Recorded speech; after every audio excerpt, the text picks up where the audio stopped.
And because he used to be the voice of Radford, particularly poignant that Radford is in Chapel Hill tonight to take on the Tar Heels, and Wes is there for the ACC Network. How are you, sir?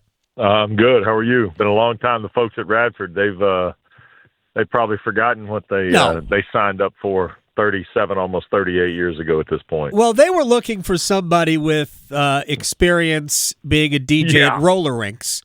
Yeah, so that's it. They found the guy. They called the Sports World. For those of you driving around the Triangle today, there used to be a place off Buck Jones Road in Cary called Sports World. And I was a part-time DJ, full-time skate repair guy, bathroom cleaner at the Sports World there for a while.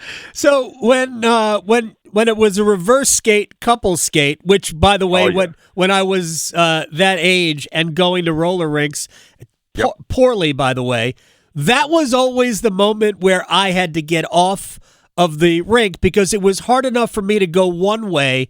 When they reversed it, it took me like 8 songs to figure out how to skate in the other direction. I was bruised at that point.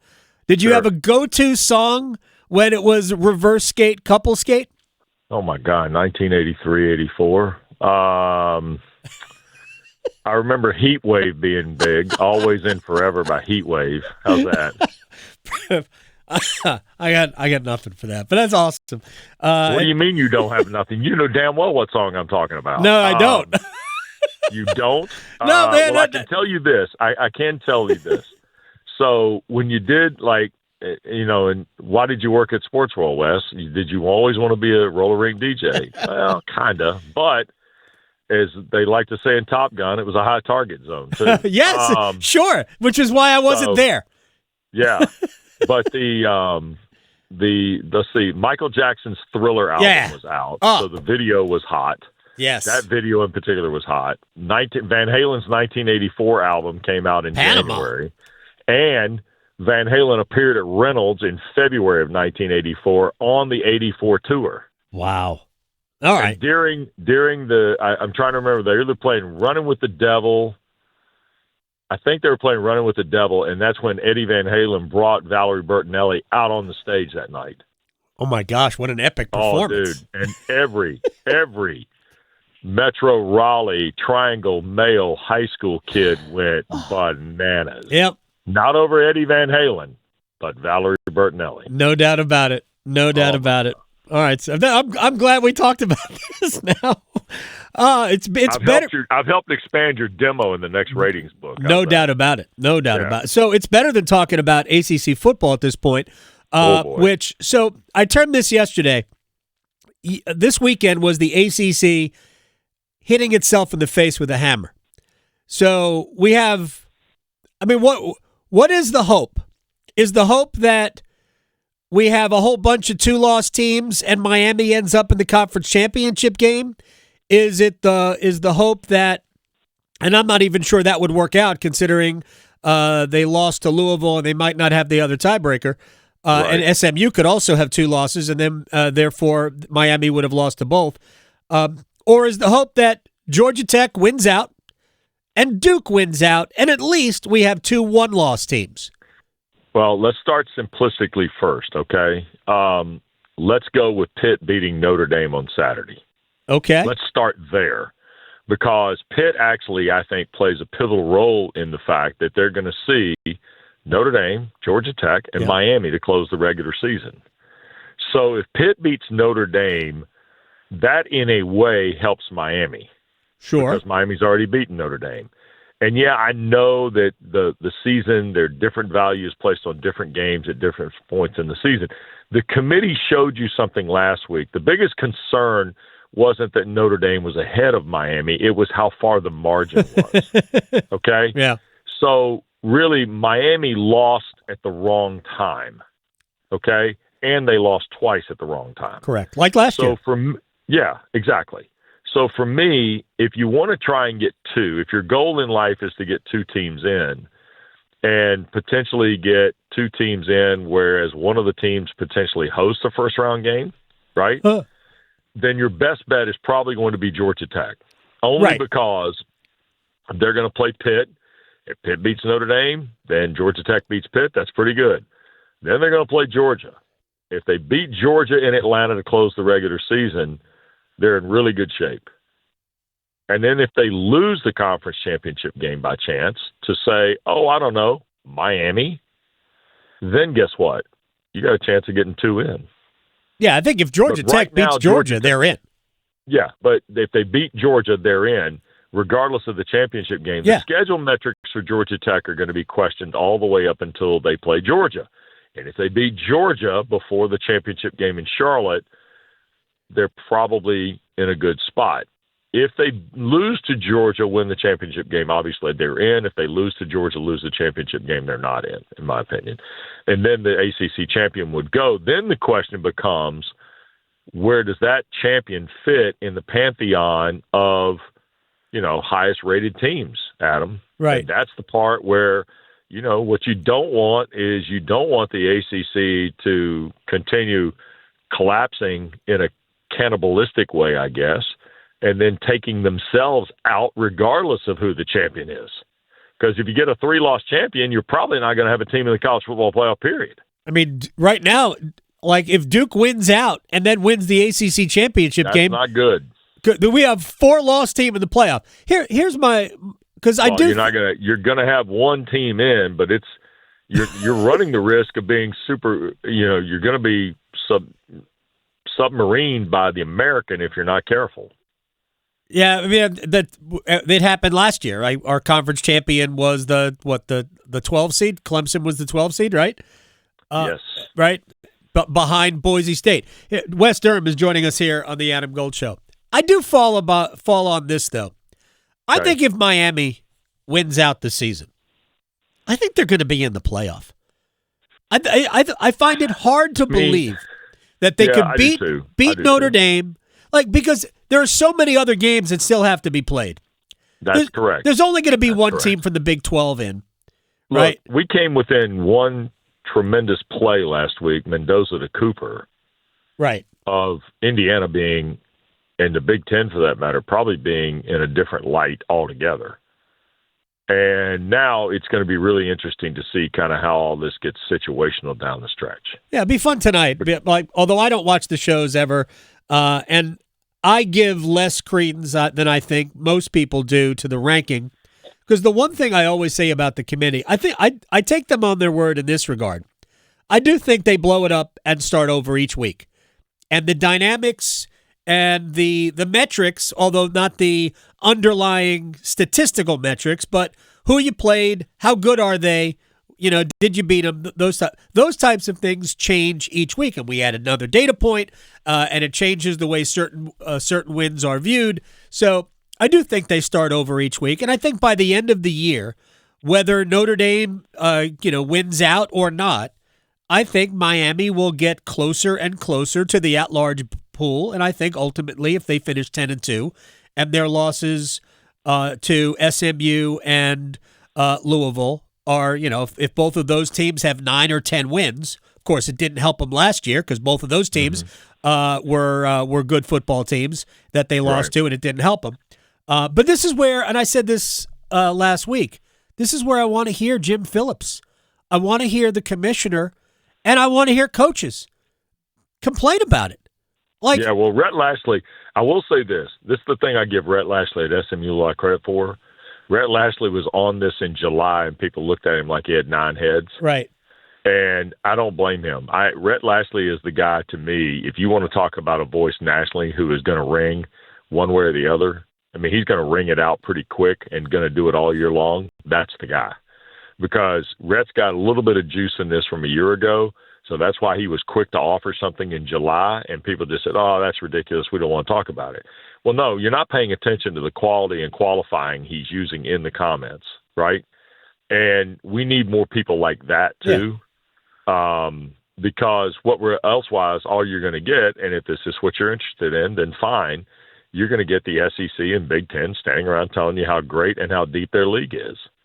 Yeah, but one of those is true. The SEC has a deep league. The Big Ten does not. Deep. I'm not sure. I'm not sure how deep the SEC is. I think if you're going to tell me 6, I'll go okay, maybe. But I'm not willing to tell. I'll take the 7th ACC team.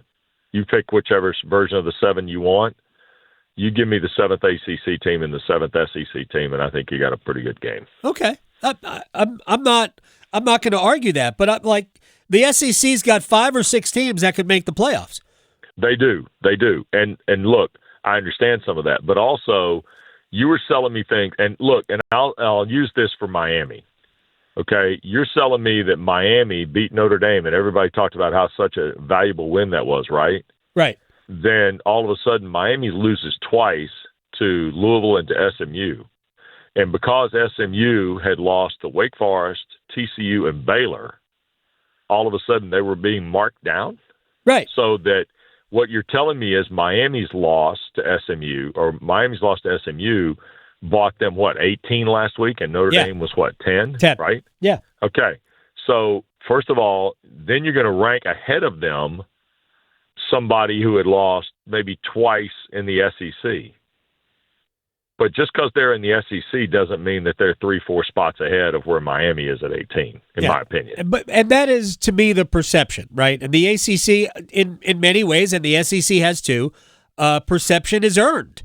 And what I wanted to see, I'll go back to the last year of the 14 playoff. Right. Like, Florida State was screwed. And no question. While people, worst ever. Mike Norvell, he complained about it, but we allowed Jim Phillips, as I love that man. He's such a good human being. Yep. But everybody allowed the broadcast of that game to you talking about Louisville and Florida State in the championship yes game.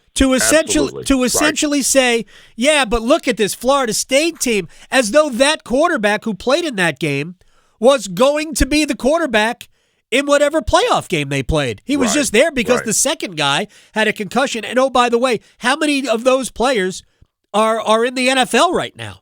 Right. That almost that entire defense went to the NFL. And nobody really railed about that. And then last year, we just sort of accept, we can't. Now, I hate intellectual dishonesty, Wes, so I'm not going to sit here and argue that Virginia is so good or SMU or I'm not going to do that. But Miami's a playoff caliber team. Sure, I agree. And I think Georgia Tech is, as long as they will prove it, the last two and the third game against Georgia, I think they are a playoff caliber team. But I want somebody to go to bat for Miami, because I contend that last year the debate should have never been Alabama versus Indiana. It should have been Miami versus Indiana, because Miami's two losses they lost on the road. I realize they blew a lead, but they lost on the road to a 10-win team. Why is that? Why is that a horrible loss? Because the team they lost to, perceptually, outside that committee room, was not a brand. Correct. It's not a brand. Right.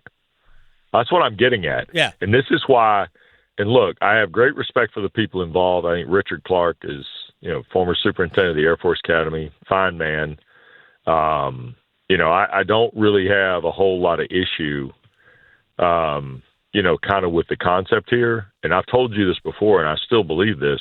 There's still a little bit too much basketball committee in the football committee, which I don't like. Right. Because but Bill Hancock was the executive director, who came from where? Basketball. The basketball committee. And we can do all the nuances and all the analytics, and we've created so many things in the history of the CFP. Now we got game speed and all these other things, and strength of winning and strength of road record and all this other crap. But for me, it still comes down to the principal football people in the room. And don't forget who was hired, by the way, in early September, Adam, to help the committee in its football analysis. Justin Fuente. Oh, look at that. Yeah, Justin Fuente was hired by the CFP to be essentially like an analyst for the football committee.